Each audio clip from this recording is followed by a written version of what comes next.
حضور کے علم غیب پر سوال اٹھانے والوں سن لو، حدیث پاک سن لو۔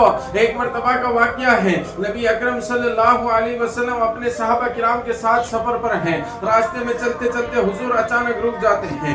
صحابہ پوچھتے ہیں، یا رسول اللہ صلی اللہ علیہ وسلم، کس چیز نے آپ کو یہاں پر روک دیا ہے؟ کس وجہ سے آپ یہاں پر رک گئے ہیں؟ قربان جاؤ مسلمانوں، میرے اور آپ کے آقا صلی اللہ علیہ وسلم فرماتے ہیں کہ اے صحابہ، یہاں پر دو لوگوں کی قبر ہے اور دونوں قبروں پر عذاب ہو رہا ہے۔ دو قبر ہے، یہ بھی میرے نبی جانتے ہیں، دونوں قبروں میں عذاب ہو رہا ہے، یہ بھی میرے نبی جانتے ہیں۔ اللہ اکبر، کس وجہ سے ہو رہا ہے یہ بھی حضور جانتے ہیں۔ صحابہ کرام نے فرمایا، یا رسول اللہ صلی اللہ علیہ وسلم، ان دونوں لوگوں پر قبر میں عذاب کس وجہ سے ہو رہا ہے؟ سنو مسلمانوں، آج یہ دو بڑی غلطیاں ہیں، اس بات کو توجہ سے سنیں۔ ہمارے بہت سے مسلمان بھائی ایسے ہیں جو ان غلطیوں کے اندر ملوث ہیں۔ پہلا میرے آقا نے فرمایا، پہلا وہ شخص ہے جو پیشاب کے چھینٹوں سے نہیں بچتا تھا۔ اللہ اکبر، پیشاب کے چھینٹوں سے نہیں بچتا تھا، یعنی جب بھی وہ پیشاب کرتا تو اس کے بدن پر، اس کے کپڑوں پر چھینٹے لگتے، وہ پیشاب کے چھینٹوں کی پرواہ نہیں کرتا تھا۔ مسلمانوں، پرواہ کیا کرو، ناپاکی سے بچا کرو، ہمیشہ پاک و صاف رہا کرو۔ اللہ اکبر، پتہ یہ چلا کہ جو پیشاب کے چھینٹوں سے نہیں بچتا ہے اسے قبر میں عذاب دیا جائے گا۔ صحابہ نے پوچھا، یا رسول اللہ، اس دوسرے کو کیا تکلیف ہے؟ فرمایا میرے نبی کریم صلی اللہ علیہ وسلم نے، اے صحابہ، یہ جو دوسرا شخص جس پر عذاب ہو رہا ہے، یہ لوگوں میں غیبت کیا کرتا تھا، لوگوں کی غیبت کیا کرتا تھا، چغلی کیا کرتا تھا۔ آج یہ بات بھی مسلمانوں میں عام ہے، خاص کر ہماری ماں اور بہنوں کے اندر یہ عام ہے۔ ادھر کی بات سنی ادھر بتا دی، ادھر کی بات سن کر ادھر بتا دیا۔ پتہ یہ چلا کہ جو لوگ غیبت کرتے ہیں قبر میں انہیں عذاب دیا جائے گا۔ اب سنو، میرے اور آپ کے آقا صلی اللہ علیہ وسلم، پوری قرآن اس بات کی دلیل ہے کہ جب بھی کسی مسلمان کو تکلیف پہنچتی ہے تو میرے نبی کو سب سے زیادہ تکلیف ہوتی ہے۔ قرآن فرماتا ہے، لقد جاءکم رسول من انفسکم عزیز علیہ ما عنتم حریص،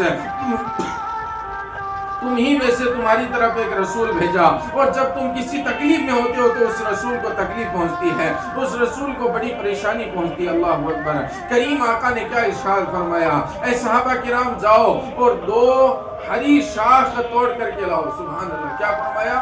ہری شاخ توڑ کے لاؤ، درخت کے اوپر سے دو ہری شاخوں کو توڑ کے لاؤ۔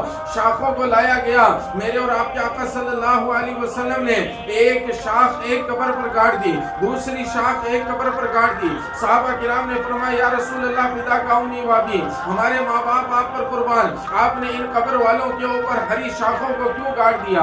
قربان جائیے میرے نبی کے الفاظ پر۔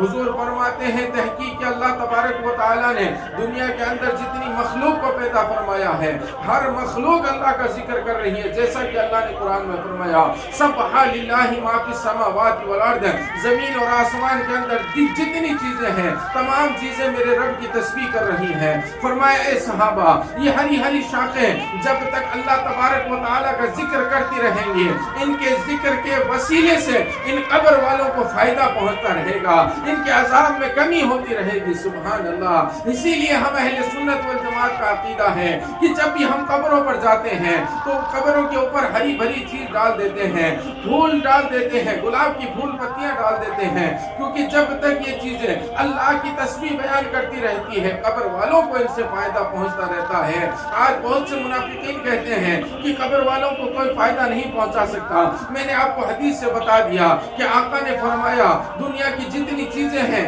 ہر چیز اللہ کی تسبیح کر رہی ہے اور ان چیزوں سے قبر والوں کو فائدہ پہنچ رہا ہے۔ جب ایک پیڑ کی شاخ جو اللہ کی تسبیح کرتی ہے اس سے قبر والوں کو فائدہ پہنچ سکتا ہے، تو ہم اور آپ انسان جسے اللہ نے اشرف المخلوقات کا خطاب عطا فرمایا، اگر ہم پورا قرآن پڑھ کر کے قبر والے کو بخشا دے تو اسے کتنا ثواب ہوگا، 1.25 لاکھ کلمے اگر پڑھ کے اسے بخشا دے تو اسے کتنا ثواب ہوگا۔ تو اس حدیث پاک سے ہمیں یہ پتا، سب سے پہلے ہمیں یہ بات پتا چلے، جو لوگ حضور کے علم غیب کا انکار کرتے ہیں وہ اس حدیث کو پڑھیں۔ آقا کو اللہ نے علم غیب عطا فرمایا۔ ہم نہیں کہتے کہ حضور کا علم غیب ذاتی ہے، بلکہ حضور کا علم غیب عطائی ہے۔ اللہ کا علم غیب ذاتی ہے، حضور کا علم غیب عطائی ہے۔ ہم کہتے ہیں حضور کو اللہ نے جو عطا کیا ہے وہ علم غیب ہے۔ اللہ اکبر، میرے حضور صرف علم غیب نہیں جانتے، یہ بھی جانتے ہیں کہ یہاں پر 2 قبریں ہیں، ان کا نام و نشان نہیں تھا، لیکن حضور نے بتایا 2 قبریں ہیں، صحابہ نے مان لیا۔ حضور نے فرمایا دونوں کا عذاب ہو رہا ہے، صحابہ نے دیکھا نہیں، مان لیا۔ اور حضور نے فرمایا دونوں کو اس وجہ سے عذاب ہو رہا ہے، صحابہ نے دیکھا نہیں، مان لیا۔ اسی طرح ہمارا بھی عقیدہ ہے، ہم نے اللہ کو دیکھا نہیں، نبی نے کہا، ہم نے اللہ کو